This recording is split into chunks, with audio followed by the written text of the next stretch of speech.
Hello friends, நம்ம favourite சீரியலில் அடுத்து என்ன சுவாரஸ்யமாக நடக்குதுன்னு பார்க்குறீங்க. நம்ம மல்லியை வந்து ஒதுக்கி தள்ளிட்டு விஜய் இருந்துக்கிட்டு ரேணுகா தான் முக்கியம் அப்படின்னு சொல்லிட்டு இந்த கதிரேசனோட வீட்டுக்கு வந்துட்டார். இப்போ ரொம்பவே கஷ்டப்பட்டு இருக்குது மல்லி மட்டும்தான்.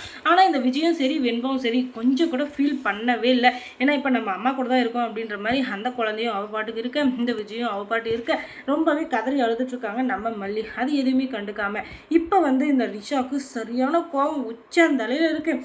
என்னடா இது, இவங்க வந்து நம்ம வீட்டில் உட்காந்துட்டு நம்மளவே அடிமை மாதிரி நடத்தினுங்கிறாங்க. இத்தனை வருஷமாக இதுதான் எல்லாம் இருந்துச்சு. இந்த ரேணுகா அந்த வீட்டில் இருக்கிற வரையும் என்னை பற்றி யாருமே கண்டுக்கவே இல்லை. இந்த நிஷா அப்படின்ற ஒருத்தர் இருக்கலாம் அப்படின்னு சொல்லிட்டு அப்படியே இந்த தேடுவாங்க இல்லையா, இந்த மூட்டைப்பூச்சியை காணும் அப்படின்னு சொல்லிட்டு அந்த மாதிரி என்னை தேடி பிடிச்சாதான் தெரியும். அப்படி இருந்தேன் நான். இந்த ரேணுகான்றவ எப்போ ஒளிஞ்சாலும் அப்போ தான் என்னுடைய வாழ்க்கையில் நிஷா அப்படின்ற ஒரு சாப்டரே ஓப்பன் ஆச்சு. நானும் இந்த அப்பா மனசை இடம் பிடிக்கிறதுக்காக எவ்வளோ கஷ்டப்பட்டு எவ்வளோ பாடுபட்டேன். ஆனால் இவருக்கு மனசு இறங்கவே இல்லை. இப்போ கூட அந்த நிஷா மேலே தான் வச்சு அந்த ரேணுகா மேலே தான் பாசத்தை வச்சிருக்காரு அப்படின்னு சொல்லிட்டு பயங்கர கோவத்தில் இருக்கிறவங்க இவளை ஏதாச்சும் ஒன்று பண்ணி இந்த வீட்டை விட்டு துரத்திடணும் அப்படின்னு சொல்லிட்டு பயங்கரமாக பிளானை போட்டுருக்கா.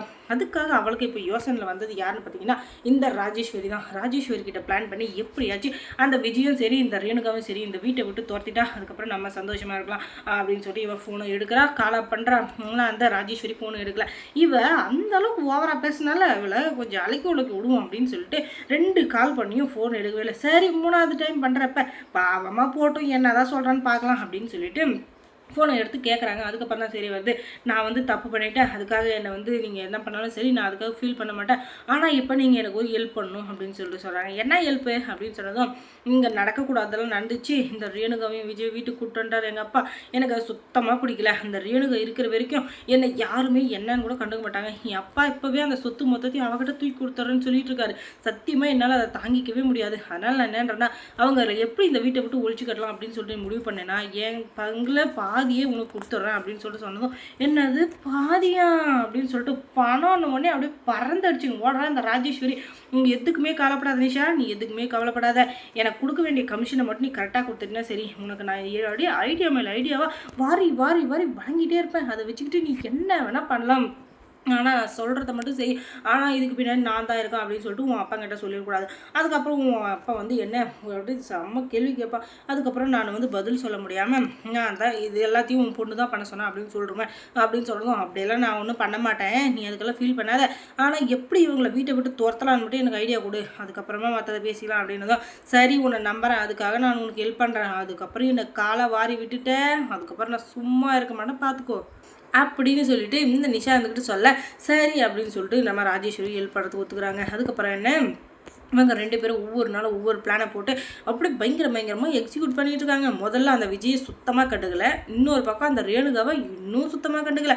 கொஞ்சம் கூட அந்த நிஷாவோட மூஞ்சில் அந்த சந்தோஷம், நம்ம அக்கா இவ்வளோ நாள் கழிச்சு திரும்பி வந்திருக்காளேன்ற ஒரு அந்த ஆர்வம், ஒரு சந்தோஷம், சரி இந்த இது சொல்லுவாங்க இல்லையா ஏதோ ஒன்று கியூரியாசிட்டி, அந்த மாதிரி எந்த ஒரு சந்தோஷமே நம்ம நிஷா மூஞ்சி இல்லவே இல்லை. அப்படியே முறைச்சி திருறா இந்த பக்கம் அந்த பக்கம்.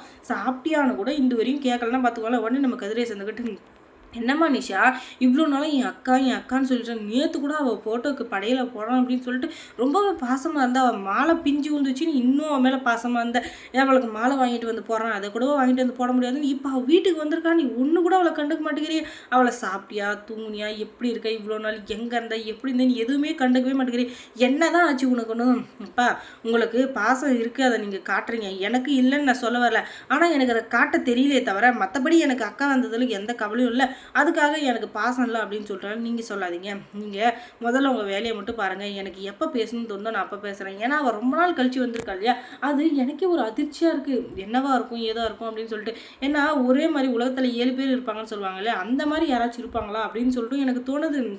இன்னொரு பக்கம் இவங்க உண்மையான என் அக்கா தானான்னு சொல்லிட்டு எனக்கு ஒரு குழப்பம் இருக்கும் இல்லையா, அதனால தான் எனக்கு பேச பிடிக்கலையே தவிர மற்றபடி அக்கா மேலே பாசனம் இல்லாதெல்லாம் அப்படின்னு சொல்லிட்டு ஏதோ ஒன்று சொல்லி மழுப்பிடுறா.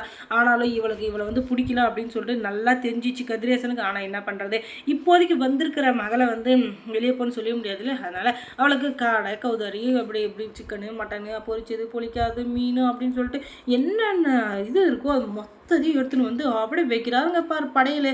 அதை சொல்கிறப்ப எனக்கே நாக்கில் எச்சி ஊற்றுனா அதை சாப்பிட்றவங்களுக்கு எப்படி இருக்கும், அந்த அளவுக்கு என்ஜாய் பண்ணிட்டு இருக்காங்க. அதுக்கப்புறம் மல்லி சீரியலில் என்ன சுவாரஸ்யமாக நடந்திருக்கும் நீங்கள் தெரிஞ்சுக்கணுன்னா நம்ம சேனலை சப்ஸ்கிரைப் பண்ணுங்கள், அதோட பக்கத்தில் இருக்க அந்த பெல் ஐக்கானை மூஞ்சி கிளிக் பண்ணி விடுங்க. தொடர்ந்து இந்த சேனலுக்கு சப்போர்ட் கொடுங்க. தேங்க்ஸ் ஃபார் வாட்சிங்.